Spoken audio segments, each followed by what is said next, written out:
Greetings, demons, and welcome to Warhammer Weekly, episode 58. So this week we have not that much to talk about, but some really cool stuff to discuss. So, yeah, without further ado, no pickups this week, so let's get straight into the topics.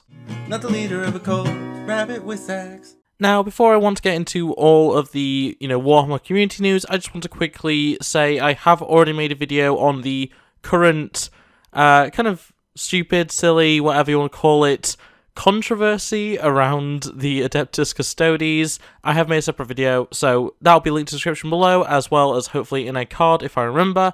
And yeah, make sure to check that out if you want my thoughts and feelings on that whole situation. I won't be covering it here, but I thought it was worth mentioning just because it is Warhammer news, even if it's not from Warhammer community directly. So, getting into our first topic, and this one is near and dear to my heart especially. That's right, the Emperor's Children are back. And before we all start to rejoice, no, it's not the way we wanted it. And the article kind of points out some of the issues, I guess. But essentially, there is a brand new index for the Chaos Space Marines, and that is the Emperor's Children. Something that was weirdly just lacking, to the point where, Lucius the Eternal and the Noise Marines just absent from the actual Chaos Space Marines Codex, which was really questionable, really concerning, to say the least.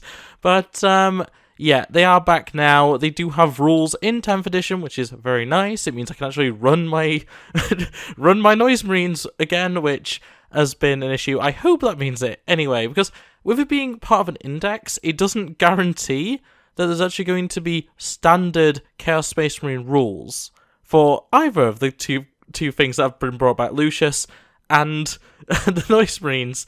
I really hope that the Noise Marine rules and Lucius's rules are all just brought back properly so that you can just play them in a Chaos Space Marine army, because Noise Marines are really nice in Chaos Undivided, and I want to be able to run them.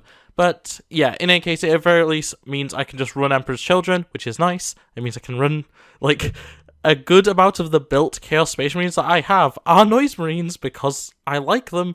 But yeah, anyway, it's really stupid as well, because I'm not even not a Noise Marine. I'm not even an Emperor's Children player typically. I'm more of a fan of Thousand Suns, but I love Noise Marines. Noise Marines are great. They're better than Rubrics. I'll say it right now. I prefer Noise Marines to Rubrics. I want Noise Marines to have a new model, but that's beside the point. Enough rambling aside.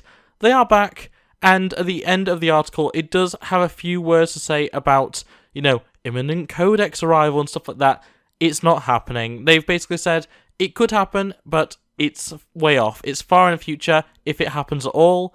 And while that's disappointing, it's not unexpected. We kind of knew that this edition was either going to be the return of the Emperor's Children as their own thing, or we were going to just be waiting another edition. And it's looking more like, 10th is not going to have it? I don't know. 11th, I think it's a shoo-in. If we don't have it by 11th, I'd be shocked. But there's a lot more rumblings around different Chaos Primarchs, demon Primarchs, whatever you want to call them, returning. So I'm not holding my breath for us getting Emperor's Children anytime soon, but yeah, at the very least, you can play them. So Emperor's Children's player, rejoice. And yeah, I can actually, run the models, the units that I have built, which is very nice. I have not actually had enough units to play a decent game with Chaos Space Marines this edition. It has not happened. I don't have enough units built. I have enough units, I just need to build them. But yeah, my Chaos Undivided or my Thousand Suns, whatever I'm running them as that day, yeah, I haven't really had a chance to play them too much, but now I can. Now I can at least play Emperor's Children. If nothing else, I can play those. So it is what it is. But yeah, great to see them coming back, and I'm very happy for everyone that cares to finally have their units back. I don't understand why they weren't in the actual codex. It doesn't make sense to me. But yeah, it's great news for everyone. No new models, unfortunately.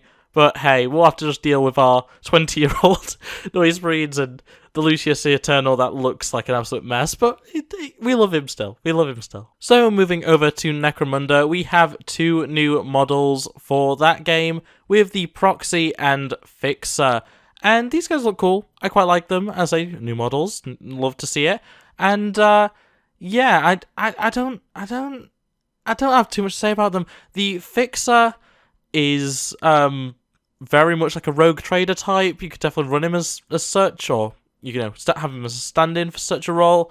It looks interesting. His coat is very flamboyant, especially with the purple and the striped trousers and stuff. Very interesting looking character, and honestly, like a lot of kit-bash potential. These are resin, of course, the Forge World, as most Necromunda is. But like you could do some cool things with these, and I say at the very least you can turn it into some different aristocratical, archetype from the world of 40k, which I think is very neat. If you're wanting to run this in Agents of Imperium in any way, I'm sure there's ways that you could fit it in. But yeah, and then when it comes to the Proxy, this is very interesting. He's very augmented, both of them are, to be fair, but he has the robot eye, the robot arm, the robot leg, which actually, no, wait, both of them do. I'm now realising, as I'm saying that out loud, both the Proxy and the Fixer have one robot limb on both their lower and top half, and then robot eyes. That's very interesting. I didn't even notice that until just now. But yeah, he has the long trench coat, the Proxy, that is. He's carrying a little bag, which I wish we could see a little bit more what the details on that bag are. I don't know if they're pill bottles or paint or whatever, but yeah, he has a little duffel bag, a little sash around him with presumably a bolter, I'd assume. He's got a knife or some sort of sword on the other side. I always hate Necromunda. They only give us one shot, one picture, and it's not always showing all the detail we want. I do find it interesting that the Proxy's robot hand only has 2 fingers. I think that's a very odd choice. But yeah, this guy generally looks pretty cool. Once again, if you wanted to fit him in some sort of Agents of Imperium setup of some kind, very, very easy to do so. But yeah, once again, these are going to be Forge World resin, and yeah, look pretty cool. I hope that the details come out crisp, as resin often doesn't. But yeah, still 2 very, very cool new Necromunda characters, and yeah, not much else to say about it. So, jumping back into the Age of Sigmar, we do have some more Stormcast Eternals news with the Reclusians, and yeah, these guys look cool. These guys look pretty neat, obviously for new AOS, and yeah, these guys are very ornate. They're covered in all kinds of filigree and details and stuff. Just a lot of cool stuff. I like the little friend that they all have. It's not all of them, but there's 2 with them. And they're just like carrying like sage and stuff. It reminds me a lot of like servitors from 40k. Just a very interesting little thing. But yeah, all the runic weaponry looks great. The shields are nice. The actual helmets. I know it's the face mask stuff, but I'm not usually the biggest fan of those.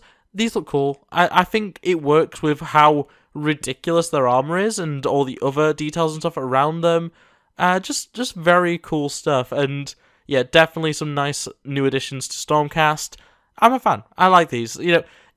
It doesn't take much for me to like Stormcast models. I think aesthetically they're usually pretty nice, but they can be pretty samey.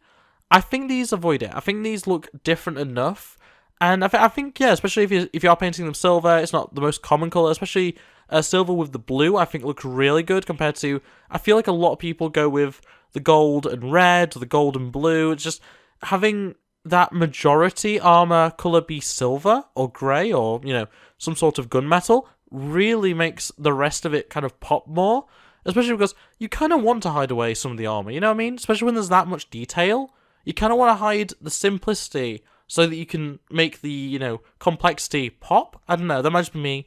My Stormcast that I paint are gold and blue because I just paint the ones that I paint in the same style as my partner for them, because I don't run Stormcast, I don't play Stormcast. I have more Stormcast than I should to say that, but I just paint them the same way that she does so that I can just give them to her. But yeah, these look good. I like them a lot, and yeah, another new good addition to new AOS for the Stormcast. So yeah, there's not much else to say about it, unfortunately. Like they're very nice, but there's just it's Stormcast. There's only so much I can say. I can only say the armor and weapons look nice on the Stormcast so many times before I'm just repeating myself. So, yeah, very cool. And that brings us to the final topic. I did say, I think, at the start that we don't have too much to go over, but that is the Rumour Engine for the 16th of April, 2024. And I don't know what this one is. Like, legitimately, it's something on a stick with some danglies off it. I don't know. It kind of looks, and I may be just really searching for this, but it kind of looks like it would be something for Gene Stealers. Specifically, is it the Rusted Claw? The faction that like don't look after their weapons and stuff. I can't remember if that's actually their name, but I believe it's Rusted Claw. It kind of looks like something they'd have. It looks like scrap metal attached to a pole, probably in the shape of the claw, and it's got little charms and stuff hanging off it. I think that's very Rusted Claw Gene Stealers. I don't know. I may just be stretching. I may be just looking for something that isn't actually there. But that's what I see. That's what I'm thinking. And if that means more Gene Stealers, I'm all for that. My Gene Stealer army is barely built. But I'm wanting more. But yeah, it's very much something that could go anyway. I'm leaning towards, just because of the material that it looks to be made of, it's probably 40k or maybe 30k, but I'm leaning more 40k. And faction-wise, Gene Stealers could be... I don't know. Could be Chaos, potentially. Chaos Cultists. Who knows? But, I'm not holding my breath on it being Gene Stealers, but it would be cool. It would be neat. I'd like that. But yeah, I'm not gonna... Maybe, though. Just maybe.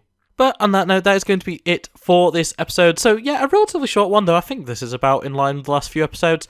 But, there's going to be it for this video. So, thanks for watching. If you did like it, make sure to like it, subscribe and ring that bell so you never miss upload. Otherwise, comment below thoughts, feelings on any of the things covered today.